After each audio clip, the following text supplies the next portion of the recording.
দেখো বস, আমি হচ্ছে নিতান্ত লাজুক প্রকৃতির মানুষ। हम तो छोटे लोग हैं, हम तो सिर्फ वीडियो ही बना सकते हैं। ঠিক আছে, পেটে খিদা থাকলেও মুখে কখনো বলতে পারিনি খাওয়াবি চল। তাই জন্য রাস্তাঘাটে কখনো যদি আমার সঙ্গে দেখা হয়, তোমরা আমাকে বলবে যে চ খাওয়াবো। আমি তখন বলবো যে না না আমি খাবো নি, তোরা যা তোরা খা, আমি খাবো নি, আমি রুম যাবো, এই যে অনেক রকম বলবো। কিন্তু তোমরা হচ্ছে তাও জোর করে আমাকে অনেকবার বলবে। আমি যতবার তোমরা বলো না কেন আমি তোমাদেরকে নাই বলবো। তারপরে তোমরা কিছু একটা খাবার এনে আমার হাতে ধরিয়ে দিবে যেন আমি সেই খাবারটা নিয়ে এসে রুমে খেতে পারি।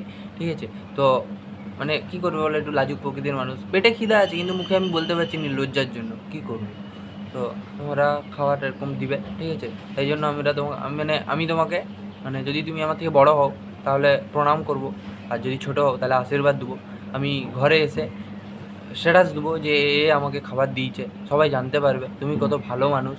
ঠিক আছে? এরকম মানে আমার মতো একজন গরিবকে একটু খাবার টাবার দিয়ে সাহায্য করো। তো তাই জন্য দিবে, হ্যাঁ। समझ रहे हो? समझ रहे हो आप?